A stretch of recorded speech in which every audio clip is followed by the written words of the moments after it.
നമസ്കാരം. നമസ്കാരം.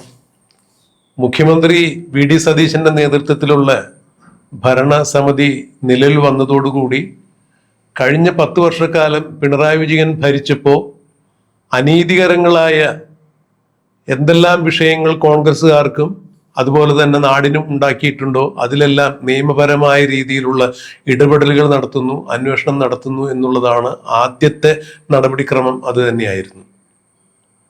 മുഖ്യമന്ത്രിയുടെ അതായത് മുൻ മുഖ്യമന്ത്രിയുടെ നവകേരള സദസ്സുമായി ബന്ധപ്പെട്ട് നവകേരള യാത്രയിൽ കരിങ്കൊടി കാണിച്ച് യൂത്ത് കോൺഗ്രസ് പ്രവർത്തകര് മുഖ്യമന്ത്രിയുടെ അംഗരക്ഷകരും സുരക്ഷാ സൈനികരും ചേർന്ന് വലിയ മുളവടിക്കും ചെടിച്ചട്ടി കൊണ്ടുമെല്ലാം ഹെൽമറ്റ് കൊണ്ടുമെല്ലാം തലതെല്ലിപ്പൊളിക്കുന്നത് ഞാനും ഫവാസും അടക്കമുള്ള നാട്ടുകാർ തത്സമയം ദൃശ്യങ്ങളിലൂടെ കണ്ടറിഞ്ഞതാണ്. അപ്പോഴും മുഖ്യമന്ത്രിയായിരുന്ന പിണറായി വിജയൻ പറഞ്ഞത് അത് രക്ഷാപ്രവർത്തനമാണ് നടത്തിയത്. അവർ ആ ബസ്സിന് മുന്നിലേക്ക് ചാടി ആത്മഹത്യ ചെയ്യാൻ പോയപ്പോൾ, അല്ലെങ്കിൽ ആ ബസ് അവരുടെ മേത്ത് തട്ടി അവർ മരിക്കേണ്ട എന്ന് കണക്കാക്കി രക്ഷാപ്രവർത്തകർ അവിടെ നടത്തിയത് ജീവൻ രക്ഷാപ്രവർത്തനമാണ്, ഞാൻ ബസ്സിന്റെ മുൻപിൽ തന്നെ ഇരിക്കുന്നുണ്ടായിരുന്നു എന്ന് ലോകത്തോട് പച്ചക്കള്ളം വിളിച്ചു പറഞ്ഞ ഒരു മുഖ്യമന്ത്രിയായിരുന്നു പിണറായി വിജയൻ എന്നുള്ളത് വീണ്ടും കാലം തെളിയിച്ചിരിക്കുന്നു. ഇപ്പൊ വി ഡി സതീശൻ മുഖ്യമന്ത്രിയായി ചാർജ് എടുത്തതിന്റെ തൊട്ടടുത്ത ദിവസം തന്നെ എടുത്ത തീരുമാനങ്ങളിൽ ഒന്നായിരുന്നു യൂത്ത് കോൺഗ്രസ്സുകാരെ ആലപ്പുഴയിൽ വെച്ചത്. ഇപ്പോഴത്തെ ആലപ്പുഴ MLA ആയ തോമസ് അടക്കമുള്ള ആളുകളെ പോലീസ് മുളവടി കൊണ്ട് തല്ലി ചതച്ചത്. അതും നിയമപരമല്ല. അംഗരക്ഷകന്മാർ ഒരു കാരണവശാലും മുഖ്യമന്ത്രിയുടെ അടുത്ത് നിന്ന് മാറാൻ പാടില്ല. ഗൺമാൻ എപ്പോഴും മുഖ്യമന്ത്രിയുടെ ഒപ്പം തന്നെ ഉണ്ടാവണം. നിർണായക ഘട്ടം വന്നു കഴിഞ്ഞാൽ സുരക്ഷാ ഭീഷണി ഉണ്ടെങ്കിൽ വേണമെങ്കിൽ വെടിവെക്കാൻ അധികാരമുണ്ട് എന്നാണ് മാനുവലിൽ പറയുന്നത്, യെല്ലോ ബുക്കിൽ പറയുന്നത്. അപ്പോ യെല്ലോ ബുക്കിൽ പോലും പറയാതെ വടിയെടുത്തുകൊണ്ട് പോലീസ്, ഒരു വിഭാഗം പോലീസ് യൂത്ത് കോൺഗ്രസ്സുകാർ കരിങ്കൊടി കാണിച്ച ആളുകളെ മാറ്റി നിർത്തിയപ്പോൾ അവരുടെ അരികിലേക്ക് ഓടിയെത്തി അവരുടെ തല്ലിതല്ലെ പൊളിച്ച് അവരെ മൃതപ്രായരാക്കി വധശ്രമത്തിന് ആണ് കേസെടുത്തിരിക്കുന്നത്. ഡോക്ടർമാരുടെ സർട്ടിഫിക്കറ്റും വന്നിരിക്കുന്നത് അങ്ങനെ തന്നെയാണ്. തലയിൽ അത്രത്തോളം വലിയ താടനങ്ങൾ ഏൽപ്പിച്ചു കഴിഞ്ഞാൽ ജീവിതകാലം മുഴുവൻ ആൾ തളർന്നു കിടക്കുകയോ അല്ലെങ്കിൽ മരണകാരണമായ രീതിയിലേക്ക് അത് മാറുകയോ ചെയ്യാമെന്നാണ് പറഞ്ഞേക്കുന്നത്. അപ്പൊ അതിനന്ന് ആലപ്പുഴ സെഷൻസ് കോടതി കേസെടുക്കണം എന്ന് പറഞ്ഞുകൊണ്ട് പ്രഥമദൃഷ്ട്യാ കുറ്റമുണ്ട്, കുറ്റക്കാരാണെന്ന് കണ്ടെത്തി കേസെടുക്കണം എന്ന് പറഞ്ഞ് ആഭ്യന്തര വകുപ്പിന് ഒരു റിപ്പോർട്ട് കൊടുത്തിട്ട് അത് പിണറായി വിജയൻ പൂഴ്ത്തി വെച്ചിരിക്കുകയായിരുന്നു ആഭ്യന്തര വകുപ്പ് മന്ത്രി എന്ന രീതിയിൽ. പിന്നീട് വി ഡി സതീശൻ മുഖ്യമന്ത്രി ആയപ്പോൾ ആ പൂഴ്ത്തി വെച്ച റിപ്പോർട്ട് തപ്പിയെടുത്ത് അതിൽ നടപടി ഉണ്ടാകുകയാണ് ചെയ്തത്. അല്ലാതെ പഴയ സർക്കാരിനോട് ഒരു കാരണവശാലും ശത്രുത വീട്ടുന്നതല്ല എന്നാണ് മുഖ്യമന്ത്രി പറഞ്ഞത്. ഇപ്പോ സമാനമായ മറ്റൊരു രീതിയിലും കേസ് വന്നിരിക്കുന്നു. കേസെടുക്കാൻ തുനിയുന്നു എന്നുള്ളതാണ് മനസ്സിലാക്കാൻ കഴിയുന്നത്. അതായത് കണ്ണൂരിൽ വെച്ച് മുൻ ആരോഗ്യവകുപ്പ് മന്ത്രി വീണ ജോർജ് അവിടെ ഒരു ജില്ലാ ആശുപത്രിയുടെ പരിപാടിയിൽ സംബന്ധിച്ചുകൊണ്ട് തിരുവനന്തപുരത്തേക്ക് വരാൻ വേണ്ടി കണ്ണൂർ റെയിൽവേ സ്റ്റേഷനിലേക്ക് വരുന്നു, വന്ദേ ഭാരതിൽ യാത്ര ചെയ്യാൻ വേണ്ടി. അപ്പോഴേക്കും ഇവരുടെ വിവരമറിഞ്ഞ് KSU കുട്ടികൾ 3-4 പേര് അവിടെ കരിങ്കൊടിയുമായി പ്രതിഷേധം കരിങ്കൊടി പ്രതിഷേധം എന്ന് പറഞ്ഞുകൊണ്ട് കരിങ്കൊടി കാണിക്കുന്നു. മന്ത്രിയുടെ സുരക്ഷാ ഭടന്മാരെത്തി, പോലീസുകാരെത്തി ഈ കുട്ടികളെ പിടിച്ചു ബലമായി ദൂരേക്ക് കൊണ്ടുപോകുന്നു. മന്ത്രിയുടെ ഒരു 10 അടി അടുത്തേക്ക് പോലും ഈ കുട്ടികൾക്ക് എത്താൻ പറ്റിയില്ല എന്നുള്ളതാണ് നമ്മൾ ദൃശ്യങ്ങളിലൂടെ കണ്ട് മനസ്സിലാക്കിയത്. പിന്നീട് അത് വലിയ വിവാദ കോലാഹലമായി മന്ത്രി അവരെ ഇങ്ങോട്ട് വിടൂ എന്നൊക്കെ പറഞ്ഞ് സ്ഥാനത്തിന് നിരക്കാത്ത രീതിയിൽ അപക്വമായി പെരുമാറുന്നത് കണ്ടു. അന്ന് വന്ദേ ഭാരതിൽ യാത്ര ചെയ്യാൻ കണ്ണൂർ പ്ലാറ്റ്ഫോമിലേക്ക് മുൻ സ്പീക്കറായിരുന്ന ഷംസീർ വന്നിട്ടുണ്ടായിരുന്നു. ഷംസീർ മന്ത്രിയോട് കാര്യങ്ങൾ ചോദിക്കുന്നു. മന്ത്രി പറയുന്നു മന്ത്രിയെ നടന്നാണ് മറുവശത്തെ പ്ലാറ്റ്ഫോമിലേക്ക് പോയതും. അങ്ങനെ സ്പീക്കറുമായി സംസാരിച്ചപ്പോൾ സ്പീക്കർ പറയുന്നു മന്ത്രിയുടെ കഴുത്തിന് പരിക്കുണ്ട്. സ്പീക്കർ പിണറായി വിജയനെ മുഖ്യമന്ത്രി വിളിക്കുന്നു. മുൻ മുഖ്യമന്ത്രിയായി പിണറായി വിജയൻ വീണ ജോർജുമായി ഫോണിൽ സംസാരിക്കുന്നു. ഉടനെ തന്നെ അവരെ ജില്ലാ ആശുപത്രിയിലേക്ക് മാറ്റുന്നു. കഴുത്തിന് മാരകമായ പരിക്കേറ്റു.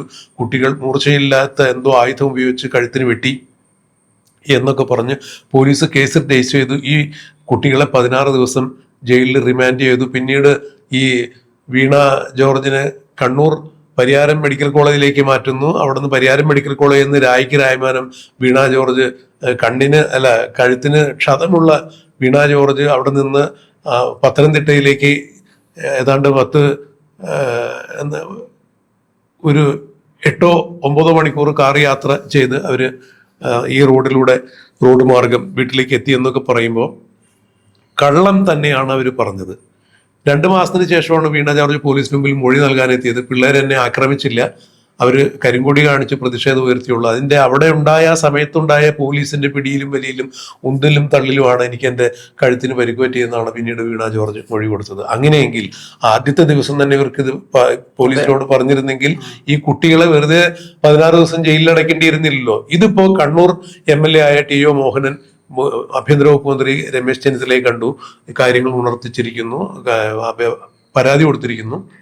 ഇതിൽ SIT അന്വേഷണം വേണം എന്നാണ് MLA ആവശ്യം. തീർച്ചയായും ആവശ്യം പരിഗണിക്കാം എന്ന് രമേശ് ചെന്നിത്തല പറയുമ്പോൾ ഒന്നിനു പുറകെ ഒന്നായി പിണറായി വിജയൻ സർക്കാർ നടത്തിയിട്ടുള്ള ഓരോ അരാജകത്വത്തിനും അക്രമത്തിനും നീതിരാഹിത്യത്തിനുമെല്ലാം നിയമ നടപടികൾ നേരിടേണ്ടി വരുന്ന അവസ്ഥയിലേക്ക് കാര്യങ്ങൾ മാറുന്നു. എന്താണ് ഫവാസ് ഇതിൽ പറയാനുള്ളത്? എനിക്കിതിൽ ആദ്യം ഓർമ്മ വന്നത് അന്ന് മുഖ്യമന്ത്രി അവിടെ പോയിട്ട് വാർത്താ സമ്മേളനത്തിൽ പറഞ്ഞ കാര്യമാണ്. ഈ പറഞ്ഞ പോലെ അന്ന് ഹോസ്പിറ്റലിൽ കിടക്കുമ്പോൾ ആരോഗ്യമന്ത്രിയെ പോയി മുഖ്യമന്ത്രി കാണുന്നു. എന്നിട്ട് ഇത്തരത്തില് അക്രമം ഉണ്ടായി മുഖ്യമന്ത്രി അടക്കം എന്താ പറയാ അത് സത്യമാണെന്ന് അടിവരയിട്ട് പറയുന്നു, സ്ഥിരീകരിക്കുകയാണ്. എന്നിട്ട് അതിനുശേഷമാണ് ഇപ്പം ഇത്തരത്തിലുള്ള കൊലകളൊക്കെ. ഇത് സാറ് പറഞ്ഞ പോലെ അങ്ങനെ ഉണ്ടായിട്ടില്ല എന്നുണ്ടെങ്കിൽ അത് അന്നോ അല്ലെങ്കിൽ ഒരാഴ്ചക്കുള്ളിൽ ഈ സാധനം പറയായിരുന്നു ഇവർക്ക്. ഇനിയിപ്പൊ കഴുത്തിന് അത്ര വലിയ മർദ്ദനാണെന്നുണ്ടെങ്കിൽ എങ്ങനെയായാലും ഒരു 3-4 ദിവസം കൊണ്ട് സംസാരിക്കാനുള്ള ഇതിലോട്ട് എത്തും. അപ്പൊ പറയാമായിരുന്നു. ഇതിപ്പോ ആ യുവാക്കളുടെ ജീവിതം വെച്ചെങ്ങാണ്ടാണ് കളിച്ചത്. മാത്രമല്ല UDF സർക്കാരിന് എല്ലാത്തിനും എതിരെയുള്ള തിരിച്ചടി. ഇപ്പൊ KK രമന്റെ വിഷയത്തില് TP ചന്ദ്രശേഖരൻ വധത്തിലുള്ള കേസിൽ മുമ്പോട്ട് പോകുന്നുണ്ട്. അന്വേഷണം ശുപാർശ ചെയ്യുന്നുള്ളതാണ് അറിയുന്നത്. പിന്നെ അതേപോലെ മുൻ ADM നവീൻ ബാബുവിന്റെ കേസിൽ മുമ്പോട്ട് പോകുന്നുണ്ട്, ഓൾറെഡി പ്രഖ്യാപനമായി. പിന്നെ എന്താ പറയാ അങ്ങനെ A to Z ഇതിനു മുമ്പ് എന്തൊക്കെ കേസ്, പിന്നെ യുവാക്കളുടെ തല അടിച്ചു പൊട്ടിച്ച കേസിൽ SIT രൂപീകരിക്കുന്നു, അതേ മുമ്പോട്ട് പോകുന്നു. അപ്പൊ ഇത്തരത്തിൽ അന്ന് കോൺഗ്രസിനെ എങ്ങനെയൊക്കെ ഇവർ ഒതുക്കിയോ, സതീശൻ പറഞ്ഞൊരു വാക്കുണ്ട്, ഞങ്ങളെ കുട്ടികളാണ്, ഒന്നിനെ ഞങ്ങൾ വെറുതെ വിട്ടില്ലാട്ടെ, നോക്കി വെച്ചോ. പലപ്പോഴും ഈ യൂത്ത് കോൺഗ്രസിന്റെയും കോൺഗ്രസിന്റെ ഒക്കെ സമരത്തിൽ അവർ പറയാറുണ്ട്, നീയൊന്നും ഇവിടെ നേരെ വണ്ണം നിൽക്കൂലടാ, ഞങ്ങളെ എല്ലാ കാലത്തും പിണറായി വിജയൻ ആയിരിക്കില്ല കേരളം ഭരിക്കുക, ഞങ്ങളെ കയ്യിൽ ഒരിക്കൽ ഭരണം KM ഷാജി ഇറക്കിയ കാര്യം പറഞ്ഞിട്ടുണ്ട്. എന്തായാലും ഭരണം വന്നപ്പം ഞാനൊരു പ്രതികാര ബുദ്ധി എന്നുള്ള രീതിയിൽ സാധനം കാണുന്നില്ല. പക്ഷെ തിരിച്ചടി എന്നുള്ള രീതിയിൽ കൊടുക്കും. എല്ലാ കൊല്ലം കോൺഗ്രസ്സുകാർ ഈ പറഞ്ഞ പോലെ ഗാന്ധിയൻ ഐഡിയോളജി കീപ്പ് ചെയ്ത് ഒരു കവണം കാണിച്ചു മറ്റേ കവണം കാണിച്ചു കൊടുക്കുന്ന ഒരു എന്താ പറയാ ഒരു സമ്പ്രദായമായിരുന്നു കോൺഗ്രസ് ഉണ്ടായിരുന്നത്. അപ്പൊ അതിൽ നിന്നും മാറി വളരെ വ്യത്യസ്തമായ രീതിയിലാണ് ഇപ്പൊ സതീശൻ സർക്കാർ മൂവ് ചെയ്യുന്നത്. കൊടുത്ത അപ്പൊ തന്നെ അതിന് വലിയ താമസമില്ല, അപ്പൊ തന്നെ തിരിച്ചടി കൊടുക്കുന്ന രീതിയിലുള്ള ഒരു പ്രവണതയാണ് ഇപ്പൊ കണ്ടുകൊണ്ടിരിക്കുന്നത്. പക്ഷെ ഇത് തിരിച്ചടി ആകുമോ എന്നുള്ളതല്ല. കാരണം CPM പറയുന്ന കാര്യം ഇതെല്ലാം പ്രതികാര നടപടിയാണ്, മുൻകൂട്ടി നിശ്ചയിച്ച് ഞങ്ങൾക്കെതിരെയുള്ള ആക്രമണം അഴിച്ചുവിടുക എന്നുള്ള കാര്യത്തിലും ഇതിനെ പറയുന്നുണ്ട്. അല്ല, തീർച്ചയായും ഇതിലൂടെയെല്ലാം കൂട്ടി വായിക്കേണ്ട കാര്യം, അധികാരത്തിലിരിക്കുന്ന സമയത്ത് രാഷ്ട്രീയമായി എതിർചേരിയിൽ നിൽക്കുന്ന ആളുകളെ ഏത് വിധേനയും ഇല്ലായ്മ ചെയ്യുക. അവിടെ ആദർശമോ അല്ല എന്നുണ്ടെങ്കിൽ രാഷ്ട്രീയ മര്യാദകളൊന്നും പാലിക്കാതെ ഇവർ ഇത്തരത്തിൽ നടത്തുന്ന ഈ ഗൂഢാലോചനയാണ് പുറത്തു വന്നിരിക്കുന്നത്. ഇവിടെ എനിക്ക് ഓർമ്മ വരുന്നത് ഇപ്പോഴത്തെ MLA പഴകുളം മധു അന്ന് വീണ ജോർജിന്റെ കഴുത്തിന് പരിക്കേറ്റ കാര്യവുമായി ബന്ധപ്പെട്ട് അദ്ദേഹത്തിന്റെ ഒരു സ്റ്റേറ്റ്മെന്റ് വന്നിട്ടുണ്ടായിരുന്നു.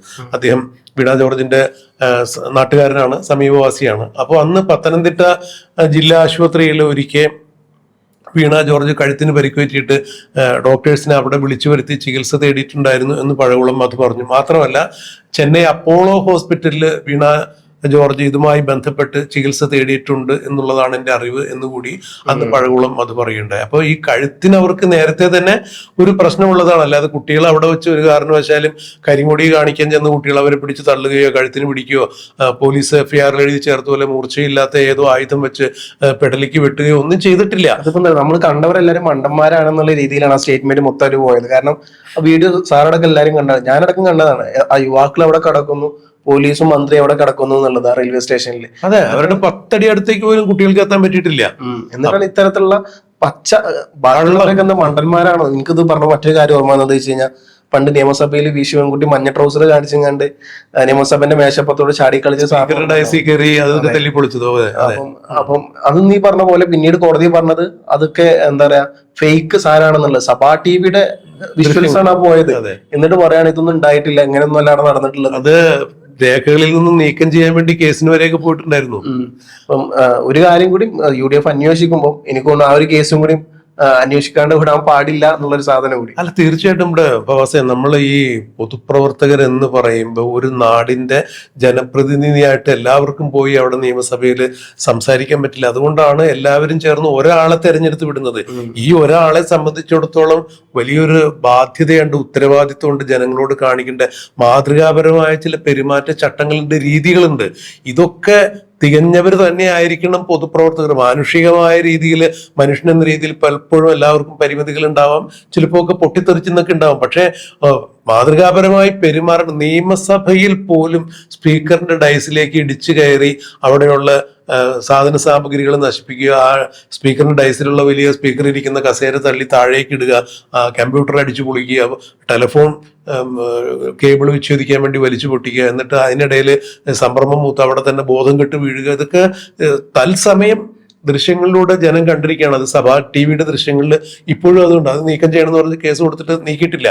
അപ്പോ ഇത്രത്തോളം മാതൃകാപരമായി പെരുമാറേണ്ട ആളുകൾ തന്നെ ഇതുപോലെ പെരുമാറുമ്പോൾ ജനത്തിന് ഇവർ കൊടുക്കുന്ന സന്ദേശം എന്താണ് എന്നുള്ളത് കൂടി വലിയൊരു കാര്യമില്ലേ. ഇപ്പൊ കേരളത്തിന്റെ നിയമസഭയിൽ നടന്ന ഇത്തരം കയ്യാങ്കളികള് പുറമെയുള്ള ആളുകൾ തത്സമയം കാണുമ്പോൾ അവര് കേരളീയരെ കുറിച്ച് എന്ത് വിചാരിക്കും, കേരളീയരുടെ ബൗദ്ധിക നിലവാരത്തെ കുറിച്ച് എന്ത് വിചാരിക്കും? നേതാക്കന്മാരുടെ സംസ്കാരം എങ്ങനെയാണെന്നുണ്ടെങ്കിൽ അനുയായികളുടെ സംസ്കാരം പറയണ്ടല്ലോ. അതെ, എന്തായിരിക്കും എന്നുള്ളത്. ഇതുപോലെ നമ്മള് മറ്റൊരു ദൃശ്യം കൂടി അന്ന് പിന്നെ CCTV ദൃശ്യങ്ങളൊന്നും നിയമസഭയിൽ ഉണ്ടായിട്ടില്ല എന്ന് എനിക്ക് തോന്നുന്നു. ഞാനൊക്കെ പത്രങ്ങളിലൂടെ കണ്ടറിഞ്ഞതാണ്. അതായത് തത്സമയമല്ല, പിന്നീട് എപ്പോഴും ജയലളിതയുമായി ബന്ധപ്പെട്ട് ജയലളിത മുഖ്യമന്ത്രിയായി സത്യപ്രതിജ്ഞ ചെയ്തതിന് ശേഷം പഴയകാല ജയലളിതയുടെ അനുഭവം കാണിച്ചുകൊണ്ട് ജയലളിത അന്ന് തമിഴ്നാട് നിയമസഭയിലേക്ക് ചെല്ലുമ്പോൾ ആരൊക്കെയോ അവരുടെ വസ്ത്രം വലിച്ചു കീറുന്നു. വസ്ത്രം വലിച്ചു കീറിയിട്ട് അവര് ഒരു സ്ത്രീയാണല്ലോ, അവർ സാരിയാണ് കൊടുത്തിരിക്കുന്നത്. സാരി കൊടുത്തിട്ട് അവരുടെ ഈ ബ്ലൗസ് കീറിയിട്ട് അവർ അടിയിലിട്ടിരിക്കുന്ന